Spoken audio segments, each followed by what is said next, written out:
Hello दोस्तों, स्वागत है मेरी आज की न्यू वीडियो में। आज हम अल्ट्रा वेजिटो की स्टोरी को कंटिन्यू करेंगे। हम देखेंगे सेरेफियम टैंक के साथ क्या हो रहा है। अल्ट्रा वेजिटो की मजेदार स्टोरी को कॉलमी आर्ट ने लिखा है। आप अपना सपोर्ट करें। अगर ये वीडियो आपको पसंद आए तो वीडियो को लाइक एंड चैनल को सब्सक्राइब करें। तो चलिए वीडियो को शुरू करते हैं। टंक्स के हाथ से अचानक से एनर्जी निकलने लगती है। टंक्स ये देखकर हैरान हो जाता है। मेरी एनर्जी। टंक्स के पीछे बैठा हुआ गोकू टंक्स में आए हुए बदलाव को नोटिस कर लेता है। वो बोलता है, क्या हुआ टंक्स, सब ठीक है?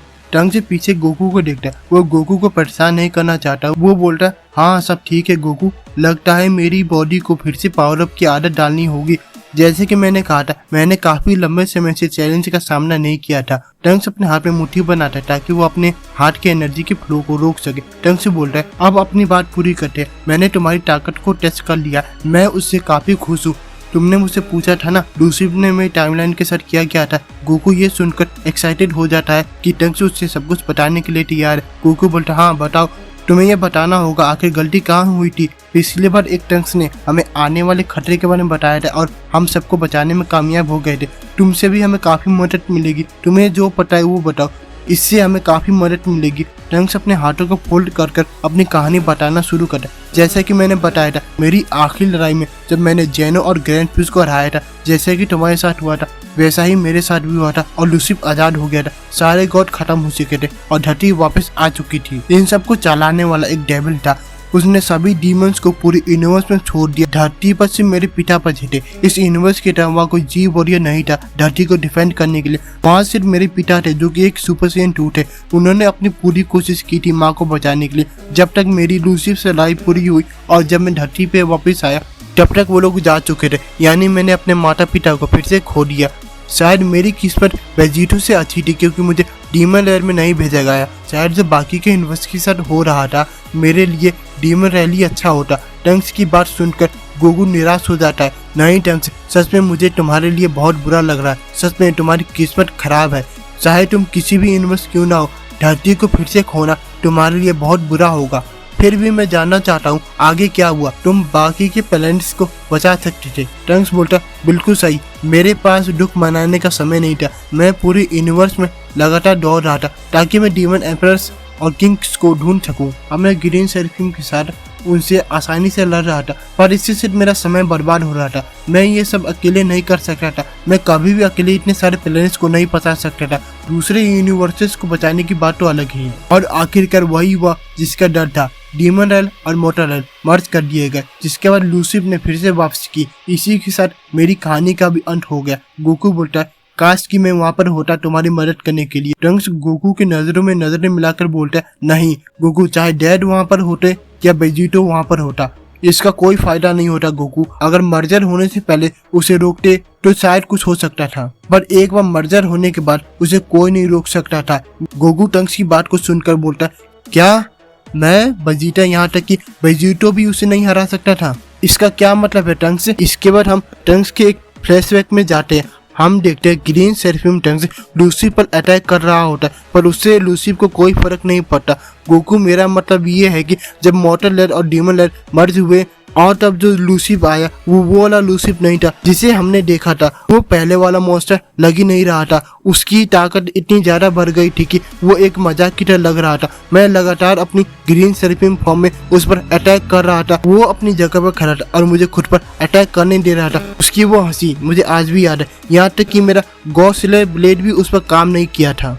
वो ऐसे हंस रहा था जैसे मेरे अटैक्स उसे गुदगुदी कर रहे हो। आखिर में मैंने अपनी पूरी ताकत लगाकर उस पर एक ब्लास्ट किया। उस ब्लास्ट में इतनी ताकत थी कि वो एक पूरी यूनिवर्स को मिटा सकता था अगर मैं चाहूँ, पर फिर भी उसे खतरनाक एनर्जी घेर रखा था जो लगातार उसे तबाह करने की कोशिश कर रहा था। और स्मोक खत्म होने के बाद तब भी उसे कुछ नहीं हुआ था, मतलब कि कुछ नहीं हुआ था। उसे देखकर ऐसा लग रहा था जैसे वो अपने सोना से बाहर आ रहा हो। मुझे अपनी आंखों पर विश्वास ही नहीं हो रहा था क्योंकि हमारी पिछली लड़ाई के मुकाबले में बहुत ज्यादा ताकतवर हो गया था, पर इस वक्त मेरी ताकत में और उसकी ताकत में इतना ज्यादा गैप आ गया था कि उसे भरा भी नहीं जा सकता। तभी कुछ ऐसा और इतनी तेजी से हुआ कि मैं बता भी नहीं सकता। लूसीफ का हाथ मेरे आर पर निकल गया था। ये सब इतनी तेजी से हुआ था कि मुझे दर्द भी महसूस नहीं हुआ। मुझे बस इतना याद है कि मेरे अंदर से बहुत सारा खून निकल रहा था और दूसरा मैं उसे अपने पीछे हंसते हुए सुन सकता था। इसके बाद उसने अपना हाथ ऐसे बाहर निकाला जैसे मैं उसके लिए कोई चैलेंज ही ना हो। वो बस अपना आखिरी हमला करना ही वाला था। उससे पहले मैंने अपनी बची हुई आखिरी टाइम रिंग का इस्तेमाल किया। मैंने अपने बराबर में एक टाइम पोर्टल खोला। जब मैं गिर रहा था उस पोर्टल ने एक ही सेकंड में मुझे अपने अंदर खींच लिया, वो भी लूसिफ के सामने। लूसिफ ने कभी भी अपने सामने टाइम रिंग का इस्तेमाल नहीं देखा था, इसी वजह से वो चौंक गया था। वो बस मेरे पीछे चीखता चिल्लाता रह गया। भले ही उसने मेरी टाइमलाइन को जीत लिया हो, लेकिन वो मुझे कभी नहीं जीत पाया। टंक्स की कहानी खत्म होने के बाद हम फिर से गोकू और टंक्स को देखते। टंक्स अपनी टाइम रिंग को देखते हुए बोलता, मैंने इसका इस्तेमाल किया ताकि मैं मौत से बच सकूं और मैं हील हो सकूं। जो लूसिफ ने मुझे जख्म दिया था वो ऐसा डैमेज था जिससे आम बू बॉडी हील नहीं कर सकती। इसी के साथ मेरी एक जिंदगी भी खत्म हो गई जो कि ये टाइम रिंग मुझे दे रही थी, और इसमें सिर्फ एक ही जिंदगी बची है। मैं उम्मीद करता हूँ मैं तुम्हारी टाइमलाइन में लूसिफ के खिलाफ इसका इस्तेमाल कर पाऊँ। गोकू टंक्स की सारी बात को सुनकर बोलता है, मैं समझ गया तुम्हारी टाइमलाइन के साथ क्या हुआ। तुम इन्वेजन को नहीं रोक पाए, लूसिफ ने दोनों को मर्ज कर लिया। इसके बाद वो बन गया ओमनी डेविल। ये मैंने सुना था। बस फर्क ये है कि मैंने और वेजिटा ने अपनी मल्टीफॉर्म टेक्निक का इस्तेमाल करके अपने क्लोन्स पूरी यूनिवर्स में भेज दिए हैं, जिससे हमने आधे से ज्यादा यूनिवर्स को बचाने में कामयाब हुए। और तुम्हारी माँ ने बहुत सारी टीम्स बनाई हुई है इस यूनिवर्स को बचाने के लिए। टंक्स अपने हाथ में मुट्ठी बनाते हुए कहता है, अच्छा तुमने इस तरह से अपनी ताकत को बढ़ाया था मल्टीफॉर्म, क्योंकि मैं कभी भी अपने टाइमलाइन के टीम से नहीं मिला था, पर इसका भी कोई फायदा नहीं होता। जैसे कि मैंने कहा था, जैसे ही लूसिफ फिर से वापस आ गया वैसे ही सब कुछ खत्म हो गया।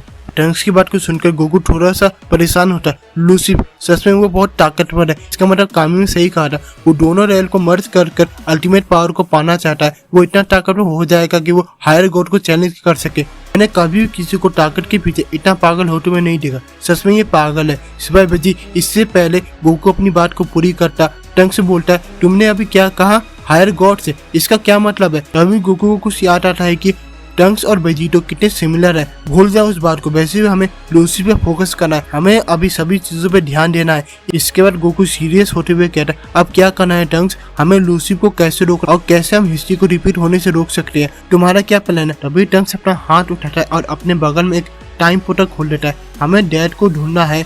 जहाँ तक मैंने देखा है गोकू, हमें सारे प्लेनेट्स को बचाने की जरूरत नहीं है। हमें ज्यादा से ज्यादा प्लेनेट्स पर आत्माओं को इकट्ठा होने से रोकना, ये काफी होना चाहिए उसे रोकने के लिए। इतने बड़े मर्जर को करने के लिए उसे काफी सारी ताकत चाहिए। मेरी टाइमलाइन ये तब शुरू हुआ था जब मेरे यूनिवर्स पर 75% से ज्यादा कब्जा कर लिया गया था। तुमने अभी कहा मेरी माँ ने बहुत सारी टीम बनाई है, इसलिए हमें बाकी की चीजों पर ध्यान देना चाहिए। गोकू बोलता है, तुम सही कह रहे हो। मैं सोच ही रहा था ये समय कब आएगा। गोकू के चेहरे पर स्माइल आ जाती है। तुम बस अपने डैड से ये मत कहना, मेरे पास भी ये ग्रीन आइस है, मैं उसे सरप्राइज देना चाहता हूँ। इसके बाद गोकू और टंक्स उस टाइम पोर्टल के थ्रू वहाँ से चले जाते। गोकू और टंक्स इस वक्त वेजिटा के पास जा रहे हैं। वहाँ क्या होगा ये हम जानेंगे नेक्स्ट वीडियो में। मैं आपसे मिलता हूँ नेक्स्ट वीडियो में।